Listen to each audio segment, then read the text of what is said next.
ಪೂಜೆ ಕೂತ ಪೂಜೆ ಕುಂತ ಗುರುಗಳು ಲಿಂಗ ತೆಗೆದ್ರು, ಅವನು ಲಿಂಗ ತೆಗೆದ.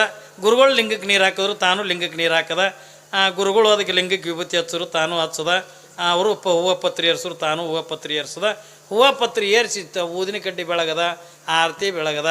ಹಿಂಗೆಲ್ಲ ಬೆಳಗ್ಗೆ ಇವರು ಗುರುಗಳು ಹೆಂಗೆ ಮಾಡಿದ್ರೆ ಹಂಗೆ ಮಾಡ್ದವ. ಮಾಡ್ತಾರಿಲ್ರಿ, ನಮ್ಮಲ್ಲಿ ಒಂದು ಹುಡುಗ ತಂದು ಬಿಟ್ಟಿದ್ದು. ಯಪ್ಪ ಕೆಟ್ಟ ಉಡಾಳದೆ ಅಪ್ಪ, ಏನ್ರಿ ಕೆಟ್ಟ ಔಚರ್ಯದ ಕೆಟ್ಟ ಓಡಾಳದ, ಸಾಕಾಗ್ಯದ. ಇದಕ್ಕೆ ಏನ್ರಿ ನಿಮ್ಮ ಬಲ್ಲಿ ಇಟ್ಕೊಂಡು ಅಂದರೆ ಪೂಜೆ ಪುನಸ್ಕಾರ ಕಲಿಸ್ರಿ ತಂದು ಬಿಟ್ಟು ನನ್ನ ಬಲ್ಲಿ. ಮತ್ತು ಅವು ಬರವೇ ಅಂಥವೇ ಬರ್ತಾವೆ ಮಠಗಳಿಗೆ, ಏನ್ರಿ ಮನೆಗೆ ವಾಜ್ಯ ಆಗಿದ್ದು. ಪಾಪ ಅದಕ್ಕೆ ತಂದೆ ಅಂದ ನಮ್ಮ ಬಲ್ಲಿ ಬಿಟ್ಟು ಕೂಡಲೇ ಆಯ್ತು ಬಿಡವ, ಇದಕ್ಕೇಂದ್ರೆ ಪೂಜೆ ಗೀಜೆ ಕಲಸಂತ ತಗೋಕೊಂಡು ನಾವು ಇಟ್ಕೊಂಡೆವು. ಅವ್ನಿಗೆ ಮೊದಲೇ ಹೇಳಿದೆವು, ನೋಡಲೇ ನಾವು ಪೂಜೆ ಕುಂತಾಗಿಂದ ಮೌನ ಇರ್ತೀವಿ ಏನ್ರಿ, ಈ ಮಂತ್ರನೂ ಕೂಡ ಅವ್ರ ಕಿವಿಯಾಗಿ ಬೀಳಬಾರ್ದತ್ತ, ಮಂತ್ರ ಮೈಲಿಗೆ ಹಾಕದಂತ. ಬ್ರಾಹ್ಮಣ ಧರ್ಮದೊಳಗೆ ಅವ್ರದ್ದು ಮಂತ್ರ ಇರ್ತದ, ನೀವು ಕೇಳಿರ್ತೀರಿ. ಇದೇ ಅನ್ನೋದು ನಿಮ್ಗೆ ನೆನಪಿಲ್ಲ ಅಟೆ. ಓಂ ಭೂರ್ ಭುವ ಸ್ವಃ ತತ್ಸವಿತುರ್ವರೆಣ್ಣ, ನೀವು ಕೇಳಿರ್ತಿರಲ್ಲ, ಕ್ಯಾಸೆಟ್ ಆಗೋದೆಲ್ಲ ಕೇಳಿರ್ತಿರಲ್ಲ, ಅದೇ ಮಂತ್ರ. ಅವರು ಹೆಣ್ಮಕ್ಳಿಗೆ ಕಿವಿಯಾಗಿ ಬಿದ್ದನದ ಮಂತ್ರದ ಮೈಲಿಗೆ ಹಾಕದಂತಾರೆ. ಹೆಣ್ಮಕ್ಳಿಗೆಂದ ಮುಂಜಿ ಮಾಡಂಗಿಲ್ಲ, ಹೆಣ್ಣು ಮಕ್ಕಳಿಗೆಂದ ಮಂತ್ರ ಉಪದೇಶ ಮಾಡಂಗಿಲ್ಲ. ಹೆಣ್ಣು ಮಕ್ಕಳಂದ ಯಾವುದೇ ಅಂದ ಈ ಮಂತ್ರ ಪಠಣ ವೈದಿಕ ಇವು ಯಾವ ಕೂಡ ಮಾಡುವಂಗಿಲ್ಲ. ಯಾವಾಗಿಂದ ಬಸವಣ್ಣ ಅಂದ, ಅಪ್ಪಾಜಿ ನನಗಿಂತಲೂ ದೊಡ್ಡವಳದಾಳೆ ಅಕ್ಕ, ಮತ್ತು ಅವಳಿಗೆಂದ ಲಿಂಗ ದೀಕ್ಷೆ ಇದೆ ಅಂತೀವಿ, ಅಯ್ಯ ಮುಂಜಿ ಮಾಡಂಗಿಲ್ಲ ಮಾಡಿಲ್ಲ ಅಂತೀರಿ, ಮತ್ತು ನನಗ್ಯಾಕಂದ ಮುಂಜಿ ಅಂದ. ಅದು ಹೆಣ್ಣು ಮಕ್ಕಳಿಗೆಂದ ಮುಂಜಿ ಮಾಡಕ್ಕೆ ಬರಲ್ಲ ಬಸವಣ್ಣ, ಕೇವಲ ಅಂದ ಪುರುಷರಿಗೆ ಮಾತ್ರ ಅದ ಮಾಡಕ್ಕೆ ಬರ್ತದೆ. ಅವ ಅಂದ ಇದೇನು ಧರ್ಮ ಅಂದ ಬಸವಣ್ಣ. ವಯಸ್ಸೇಟ್ರಿ 8 ವರ್ಷದ ಮಕ್ಕಳು ಏನ್ರಿ, ನಮ್ಮ ಮಕ್ಕಳ ಜ್ಞಾನಕ್ಕೆ ಅವತ್ತಿನ ದಿನಮಾನದ ಮಕ್ಕಳ ಜ್ಞಾನಕ್ಕೆ ಅಂದ ವ್ಯತ್ಯಾಸ ಕಂಡ್ಕೋರಿ. ಇವತ್ತಿನ ಮಕ್ಕಳಿಗೆ ಅಂದ ಗುರು ಗೊತ್ತಿಲ್ಲ, ದೇವ್ರು ಗೊತ್ತಿಲ್ಲ, ಧರ್ಮ ಗೊತ್ತಿಲ್ಲ, ಯಾವುದು ಕೂಡ ಗೊತ್ತಿಲ್ಲ. ಇನ್ನು 10 ವರ್ಷ ಆಗಿರಂಗಿಲ್ಲ, ಆಗಲೇ ಸೊಂಡೆಗಂದ ಗುಟ್ಕಾ ಚೀಟ್ ಹಿಡ್ಕೊಂಡಂದ ತಿರುಗ್ಲಕತ್ತಾರಲ್ರಿ. ಅವತ್ತಿನ ದಿನಮಾನದಾಗ ನಾವು ಸಣ್ಣವರಿದ್ದಾಗ 5 ಪೈಸೆ ಕೊಟ್ಟರೆ ದೊಡ್ಡ ಖುಷಿ ನಮಗೆ. 5 ಪೈಸೆ, ಅದು 5 ಪಾಪಡಿ ಬರ್ತಿದ್ದು. 5 ಬಟ್ಟೆಗೊಂದು ಹಾಕೊಂಡು ತಿನ್ಕೋತ ತಿರುಗಾಡ್ತಿದ್ವಿ, ದೊಡ್ಡ ಡಿಮಾಂಡ್ ನಮ್ದು. 5 ಪೈಸೆ ಕೊಟ್ರೆ 5 ಪಾಪಡಿ ಬಟ್ಟೆಗೆ ಹಾಕೊಂಡು ತಿರುಗಾಡಕತ್ರ ದೊಡ್ಡ ಡಿಮಾಂಡ್. ಅದ್ರಾಗ ಗೆಳೆಯರು ನನಗೊಂದು ಕೊಡು ಅಂತಿದ್ದು, ಒಂದು ಬಟ್ಟೆ ಪಾಪಡಿ. ಈಗ 1000 ರೂಪಾಯಿ ಮಕ್ಕಳಿಗೆ ಏನೂ ಇಲ್ಲ ಈಗ. ಅವಾಗ 5 ಪೈಸೆಗೆ ನಾಟಿ ಕಿಮ್ಮತ್ತಿತ್ತು ಏನ್ರಿ. ಅವತ್ತಿನ ದಿನಮಾನದಾಗಿಂದ ತಂದೆ ತಾಯಿನೂ ಕೂಡ ಅದೇ ರೀತಿಯಾಗಿ ಸಂಸ್ಕಾರ ಕೊಡ್ತಿದ್ರು. ಶಾಲೆ ಒಳಗಿನ ಮಾಸ್ತರ್ನೂ ಕೂಡ ಹಾಗೆ ಸಂಸ್ಕಾರ ಕೊಡ್ತಿದ್ರು, ಮಕ್ಕಳಿಗೆ ಅಂತ ಹೊಡಿತಿದ್ರು. ಅವತ್ತು ಯಾರು ಹೊಡೆಸ್ಕೊಂಡ್ರಲ್ಲ ಅವರೇ ದೊಡ್ಡ ವ್ಯಕ್ತಿ ಆಗ್ಯಾರ. ಈಗ ಅಪ್ಪಿತಪ್ಪಿ ಮಾಸ್ತರ್ ಹೊಡ್ಲಿಕ್ಕೆ ಹೋದ್ರೆ ಮಾಸ್ತರ್ ಮೇಲೆ ಕೇಸ್ ಮಾಡ್ಲಕತ್ತಾರ.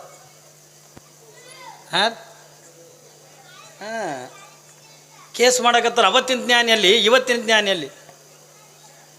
8 ವರ್ಷದ ಮಗ ಬಸವಣ್ಣ ಅಂತಾನೆ, ಅಪ್ಪಾಜಿ ಇದು ಎಂಥ ಧರ್ಮ ಹತ್ಕೊಂಡು ಕೇಳಕತ್ತ ತಂದೆಗೆ. ಅಲ್ಲ, ಹೆಣ್ಣಿಗೆಂದ ಮುಂಜಿ ಮಾಡಂಗಿಲ್ಲ, ಕೇವಲ ಅಂದ ಗಂಡಿಗೆ ಮಾತ್ರ ಮುಂಜಿ ಮಾಡ್ತಿರಲ್ಲ, ಇದು ಎಂಥ ಧರ್ಮ ಇದು? ಹೆಣ್ಣಿಗೊಂದು ಧರ್ಮ ಬೇರೆನೆ, ಗಂಡಿಗೊಂದು ಧರ್ಮ ಬೇರೆನೆ. ಇಂಥ ಧರ್ಮನ ತೆಗೆ ನನಗೆ ಬೇಕಾಗಿಲ್ಲ ಹತ್ತಿಕೊಂಡಂದ.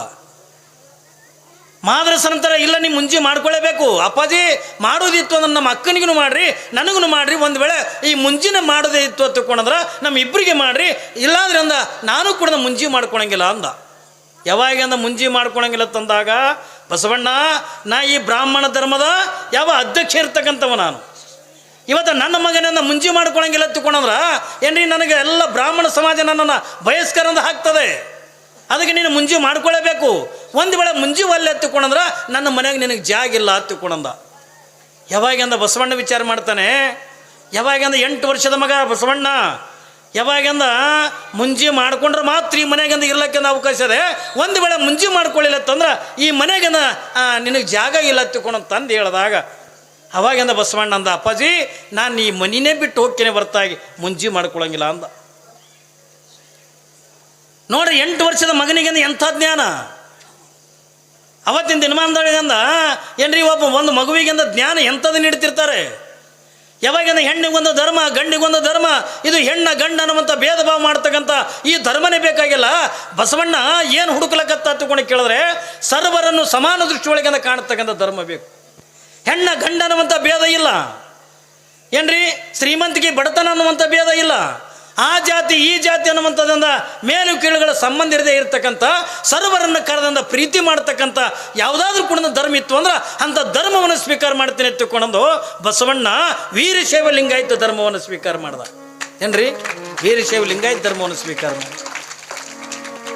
ಅವತ್ತಿನ ದಿನಮಾನದೊಳಗೆ ಯಾವ ಜಾತಿ ಇಲ್ಲ, ಯಾವ ಕುಲಗಳಿಲ್ಲ. ನೋಡ್ರಿ, 8 ವರ್ಷದ ಮಗನಿಗೆ ಎಂಥ ಜ್ಞಾನ. ಇವತ್ತು ನಮ್ಮ ವೀರಶೈವ ಲಿಂಗಾಯತ ಧರ್ಮದೊಳಗೆ ಇವತ್ತು ನಾವು ಲಿಂಗ ಹೆಣ್ಣು ಮಕ್ಕಳು ಕಟ್ಕೋಬೋದು, ಗಂಡಸು ಮಕ್ಕಳು ಕಟ್ಕೋಬೋದು. ಬರೀ ಲಿಂಗಾಯತರ ಕಟ್ಕೋಬೇಕು, ಬರೀ ಬಣಜಿಗರ ಕಟ್ಕೋಬೇಕು, ಬರೀ ಪಂಚಮ ಸಾಲರ ಕಟ್ಕೋಬೇಕಂತ ಅನ್ನೋದೇನಿಲ್ಲ. ಸರ್ವಧರ್ಮದವರು ಕೂಡ ಲಿಂಗ ದೀಕ್ಷೆ ಅಂತ ತೆಗೆದು ಮಾಡ್ಕೊಳಕ್ಕೆ ಬರ್ತದೆ.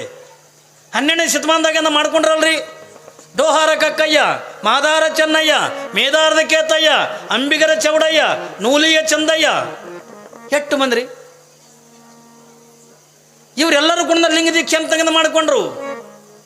ಬಸವಣ್ಣ ಎಲ್ಲರ ಮನೆತನಕ್ಕೂ ಕೂಡ ಹೋಗಿಲ್ಲ, ಎಲ್ಲರನ್ನೂ ಕೂಡ ಕರ್ಕೊಂಡಿಲ್ಲ. ಯಾರು ಲಿಂಗ ತತ್ವವನ್ನು ಯಾರು ನಡೀತಿರ್ತಾರಲ್ಲ ಅಂಥವ್ರಿಗೆ ಮಾತ್ರ ಅಂತ ಕರೆದ ಹೊರತಾಗಿ ಎಲ್ಲ ಜಾತಿಯವ್ರನ್ನ ಬಂದವರಿಗೆಲ್ಲ ಒಳಗೆ ತೋಳಿಲ್ಲ. ತಿಲ್ರಿ, ಅವತ್ತಿನ ದಿನಮಾನದಾಗಿಂದ ಕಟ್ಟಾಗಿತ್ತು ಅಲ್ರಿ. ಬಸವಣ್ಣನ ಮನೆತನದೊಳಗಿಂದ ಒಳಗೆ ಹೋಗಬೇಕಾಗಿತ್ತು ಅಂತಂದ್ರೆ ಹಣಿ ಮೇಲದ ವಿಭೂತಿ, ಕೊರಳಾಗಿಂದ ಇಷ್ಟಲಿಂಗ ಇದ್ರೆ ಮಾತ್ರ ಆ ಮನೆಗಿಂದ ಪ್ರವೇಶ ಮಾಡ್ತಿದ್ರು ಹೊರತಾಗಿ ಲಿಂಗ ಇರದೇ ಇದರಿಂದ ಆ ಮನೆತನದಾಗಿಂದ ಬಿಡ್ತಿದ್ದಿಲ್ಲ. ಇವತ್ತು ನಿಮ್ಮನ್ನು ನೋಡ್ಲಿಕ್ಕೆ ಸಿಗ್ತದ. ಇಲ್ಲಿ ಸೊಲ್ಲಾಪುರದೊಳಗೆ ಏನ್ರಿ ಅಮ್ಮರು ಮಠ ಅದ. ಯಾರಮ್ಮರು? ಇಲ್ಲೇ ನಮ್ಮ 40 ವಾರ್ಡ್ ವೀರೇಶ್ವರ ಶರಣರ ಏನ್ರಿ ಮಗಳ ಮಠ ಅದ ಇಲ್ಲಿ ಸೊಲ್ಲಾಪುರಕ್ಕೆ. ಇವತ್ತೂ ಕೂಡ ನೀವು ಆ ಮಠದಾಗಿಂದ ಹೋಗ್ಬೇಕಾಗಿತ್ತು ಅಂದ್ರೆ ಕೊರಳಾಗ ಲಿಂಗ ಇದ್ರೆ ಮಾತ್ರ ಒಳಗೆ ಬಿಡ್ತಾರೆ. ಹಣಿ ಮೇಲಿಂದ ವಿಭೂತಿ, ಕೊರಳಾಗಿಂದ ಲಿಂಗ, ಕೊರಳಾಗಿಂದ ರುದ್ರಾಕ್ಷಿದ್ರು ಮಾತ್ರ ಆ ಮಠದ ಒಳಗಿಂದ ಬಿಡ್ತಾರೆ. ಅಪ್ಪಿತಪ್ಪಿ ನೀವೆಂದ ಹಾಗೆ ಮೋಸ ಮಾಡಿ ಅಂದ ಒಳಗೊಂದು ಹೋದ್ರಿ, ನೀವು ಊಟಕ್ಕೆ ಕೂತ್ರಿ ಅಂತ ತಿಳ್ಕೊಂಡಂದ್ರೆ ಬರೋಬ್ಬರಿ ಆ ಪಂಕ್ತಿಗೆ ಬರ್ತಾರೆ ಅವರು ಅಮ್ಮರು. ಬಂದು ಅಪ್ಪ ನೀವು ಲಿಂಗ ತೆಗೀರಿ, ಸ್ವತಃ ತಮ್ಮ ಕೈ ಮುಟ್ಟಿ ಅವರೆಲ್ಲ ಲಿಂಗಗಳಿಗೆ ಪೂಜೆ ಮಾಡ್ತಾರೆ. ಎಷ್ಟು ನಿಯಮಗಳ್ರಿ ಅವಾಗ. ಈ ಮಠ ಮಾನ್ಯ ಶರಣರ ಸಂತರ ಮನೆಗಳಿಗೆ ಎಲ್ಲರೂ ಕೂಡ ಯಾರು ಬೇಕಾದರೂ ಸಿಕ್ಕವರಿಂದ ಹೋಗೋದಿಲ್ಲ. ಬಸವಣ್ಣ ಕೂಡ ಸಿಕ್ಕವರಿಗೆ ಕೂಡ ಒಳಗೆ ತೊಗೊಂಡಿಲ್ಲ. ಯಾರು ನಮ್ಮ ವೀರಶೈವ ಲಿಂಗಾಯತ ಧರ್ಮದ ಪದ್ಧತಿಗೆ ಅನುಗುಣವಾಗಿ ಯಾರು ಲಿಂಗ ದೀಕ್ಷೆ ಮಾಡ್ಕೊಂಡಾರೋ, ಯಾರಿಂದ ಸದಾವಕಾಲಂದ ತ್ರಿಕಾಲ ಲಿಂಗ ಪೂಜೆ ಮಾಡ್ಕೊತಿರ್ತಾರೋ ಅಂಥವ್ರು ಮಾತ್ರ ಒಳಗೆ ಕರ್ಕೊಂಡೇ ಹೊರತಾಗಿ ಎಲ್ಲರನ್ನೂ ಕೂಡ ಒಳಗೆ ತೋಳಿಲ್ಲ. ಇದು ನಮ್ಮ ಧರ್ಮದಿಂದ ಸಿಂಬಲ್ ಇದೆ ಏನ್ರಿ. ಆಯಾ ಧರ್ಮಕ್ಕೆ ಒಂದೊಂದು ಸಿಂಬಾಲ್ಗಳದಾವಲ್ಲ, ಹಾಗೆ ನಾವು ವೀರಶೈವ ಲಿಂಗಾಯತರು ಅನ್ಸ್ಕೋಬೇಕಾಗಿತ್ತು ಅಂದ್ರೆ ನಮ್ಮ ಸಿಂಬಾಲ್ ಏನ್ರಿ ಎತ್ತುಕೊಂಡದ ಕೇಳಿದ್ರೆ ಕೊರಳಾಗಿಂದ ಇಷ್ಟಲಿಂಗ ಇದ್ದರೇ ಅದು ನಾವು ವೀರಶೈವ ಲಿಂಗಾಯತರು ಅನ್ಸ್ಕೋತೀವಿ ಹೊರತಾಗಿ ಇದ್ರಿ ವೀರಶೈವ ಲಿಂಗಾಯತರು ಅನ್ಸ್ಕೊಳ್ಳಲ್ಲ. ಈಗ ಎಲ್ಲರೂ ಏನ್ರಿ ಆಗಿ ಸತ್ತಿತ್ತ ತಿಳ್ಕೊರಿ. ಹೇಗೆ ನೋಡ್ತಾರೆ, ದಾಡಿ ಗಿಡಿ ಇತ್ತು ಅಂತ ತಿಳ್ಕೊಂಡ್ರೆ ಓಹೋ ಇದು ಮುಸ್ಲಿಮ್ರದಂತ. ಹೌದಲ್ರಿ. ಜನಿವಾರ ನೋಡಿದ್ರೆ ಅಂದ್ರೆ ಇದು ಬ್ರಾಹ್ಮಣರದಾದ್ರಿ ಅಂತಾರೆ. ಅಂದ್ರೆ ಅವ್ರ ಧರ್ಮ ಪದ್ಧತಿಗಳನ್ನ ಮಣ್ಣು ಮಾಡ್ತಾರೆ. ಜನವರಿ ಇತ್ತಂದ್ರೆ ಅವ್ರ ಪದ್ಧತಿ ಪ್ರಕಾರ ಅವ್ರು ಮಣ್ಣು ಮಾಡ್ತಾರೆ. ದಾಡಿ ಇತ್ತು ಹತ್ಕೊಂಡ್ರೆ ಅವ್ರ ಪದ್ಧತಿ ಪ್ರಕಾರ ಅವ್ರು ಮಣ್ಣು ಮಾಡ್ತಾರೆ. ಹೌದಲ್ಲಿ. ಕೊಳ್ಳ ಪ್ಲಸ್ ಏನಿತ್ತಂದ್ರೆ ಕ್ರಿಶ್ಚನ್ ಅವ್ರದ್ದು ಪದ್ಧತಿ ಅವ್ರು ಮಾಡ್ತಾರೆ. ಕೊಳ್ಳಾಗ ಲಿಂಗ ಇತ್ತಂದ್ರೆ ಏಪೋ ನಮ್ಮ ಲಿಂಗಾಯತರದ್ರಿ ಅದು ಪೂಜೆ ಮಾಡ್ಕೊಳ್ಳಾರ್ದು ಇರಲಿ. ಕೊಳ್ಳಾಗ ಲಿಂಗ ಕಾಣ್ತಂದ್ರೆ ಅಷ್ಟು ಗೌರವ. ಹೌದಲ್ಲಿ. ಲಿಂಗಾಯತರ ಮದನ ನಮ್ಮ ಧರ್ಮದ ಪದ್ಧತಿ ಪ್ರಕಾರವಾಗಿ ಅವನ ಅಂತ್ಯ ಸಂಸ್ಕಾರ ಮಾಡಬೇಕು ಅಂತಾರ. ಇದಕ್ಕೆ ದಾಡಿನೂ ಇಲ್ಲ, ಪ್ಲಸ್ ಚಿನ್ನೂ ಇಲ್ಲ, ಕೊಳ್ಳಾಗ ಲಿಂಗನೂ ಇಲ್ಲ. ಏನು ಯಾವ ಧರ್ಮ ಕಡೆ ಮಾಡ್ಬೇಕು ಏನ್ರಿ? ಯಾವ್ದಕ್ಕೆ ಮಾಡ್ಬೇಕ್ರಿ? ಅದಕ್ಕೇನು ಯಾವ ಧರ್ಮ ಗೊತ್ತಿಲ್ಲ, ಏನು ಗೊತ್ತಿಲ್ಲ, ಎಳದ ಬಗೆರ ಕಡೆ ಘಟಕತ್ತಾರೆ ಪರಿಸ್ಥಿತಿ. ಅದಕ್ಕಾಗೇ ಶರಣರು ಏನು ಕೆಲಸ ಮಾಡ್ತಾರೆ ತಗೊಂಡು ಕೇಳಿದ್ರೆ ಇಲ್ಲಿ ಮಹಾದೇವ ಅಮ್ಮಗ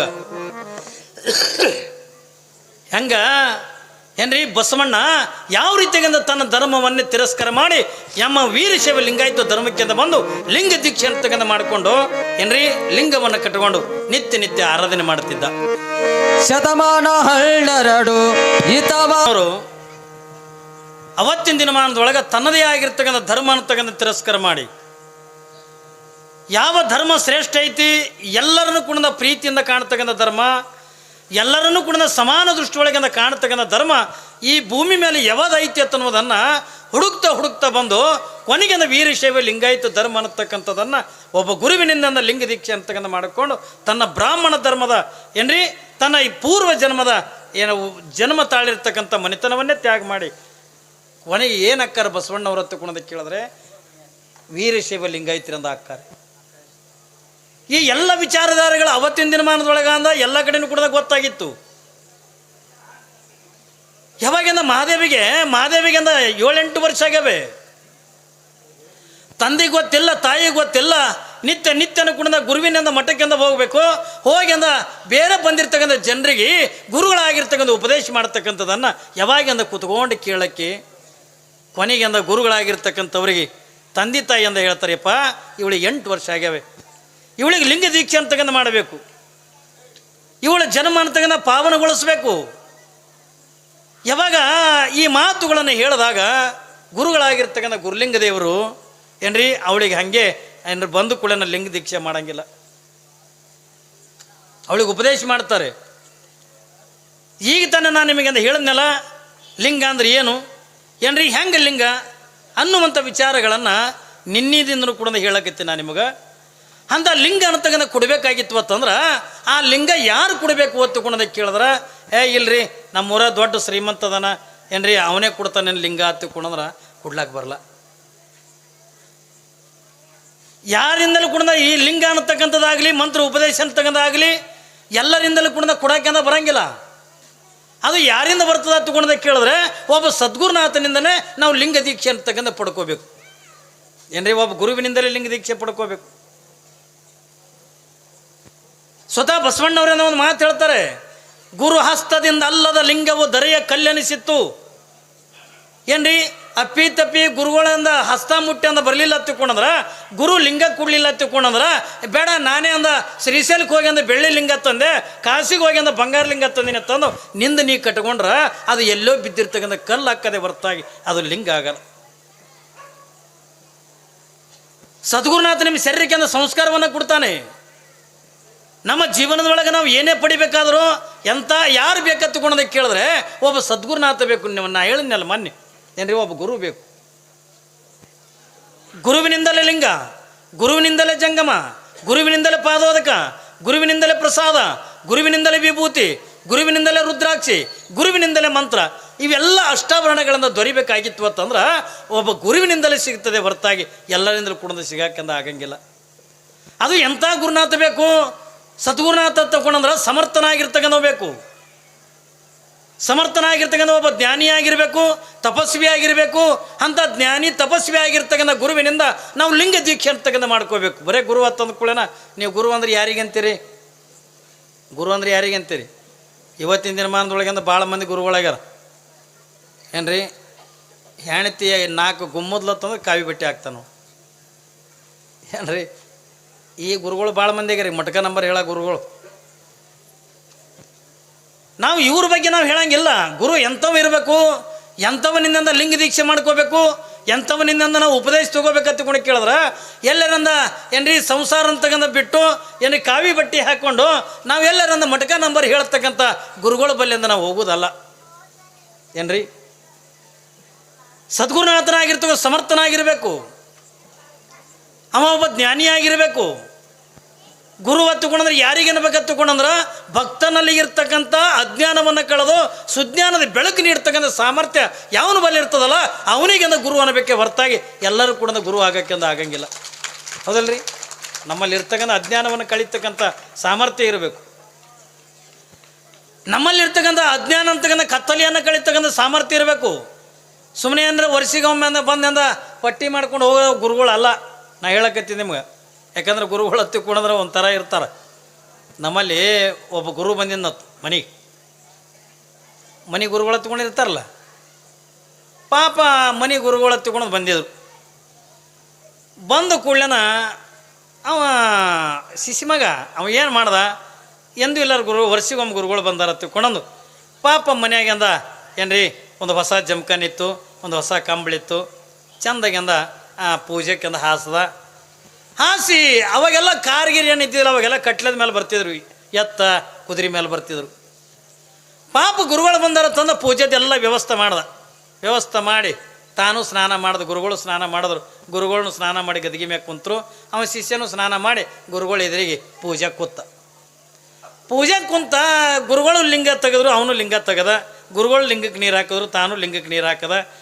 ಗುರುಗಳು ಅದಕ್ಕೆ ಲಿಂಗಕ್ಕೆ ವಿಭೂತಿ ಹಚ್ಚರು, ತಾನು ಹಚ್ಚದ. ಅವರು ಹೂವು ಪತ್ರಿ ಏರ್ಸರು, ತಾನು ಹೂವು ಪತ್ರಿ ಏರ್ಸದ. ಹೂವು ಪತ್ರಿ ಏರಿಸಿ ಊದಿನ ಕಡ್ಡಿ ಬೆಳಗದ, ಆರತಿ ಬೆಳಗದ. ಹಿಂಗೆಲ್ಲ ಬೆಳಗ್ಗೆ ಇವರು ಗುರುಗಳು ಹೆಂಗೆ ಮಾಡಿದ್ರೆ ಹಂಗೆ ಮಾಡ್ದವ. ಮಾಡ್ತಾರಿಲ್ರಿ. ನಮ್ಮಲ್ಲಿ ಒಂದು ಹುಡುಗ ತಂದು ಬಿಟ್ಟಿದ್ದು, ಯಪ್ಪ ಕೆಟ್ಟ ಓಡಾಳದೆ ಅಪ್ಪ, ಏನ್ರಿ ಕೆಟ್ಟ ಔಚರ್ಯ ಅದ, ಕೆಟ್ಟ ಓಡಾಳದ, ಸಾಕಾಗ್ಯದ, ಇದಕ್ಕೆ ಏನ್ರಿ ನಿಮ್ಮ ಬಲ್ಲಿ ಇಟ್ಕೊಂಡು ಅಂದರೆ ಪೂಜೆ ಪುನಸ್ಕಾರ ಕಲಿಸ್ರಿ ತಂದು ಬಿಟ್ಟು ನನ್ನ ಬಲ್ಲಿ.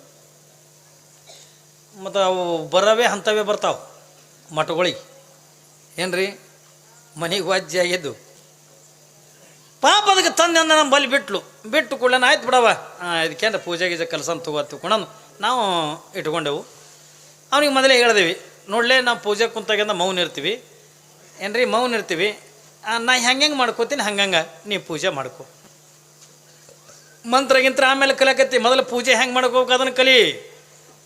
ಹ್ಞೂ ರೀ ಮುತ್ತೇರಿ ಹತ್ತು ಅಂದು ಹೋಗಿ ಸ್ನಾನ ಮಾಡ್ಕೊಂಡು ಹೋಗಿ ಪೂಜೆ ಕೂತ್ಯಾನ.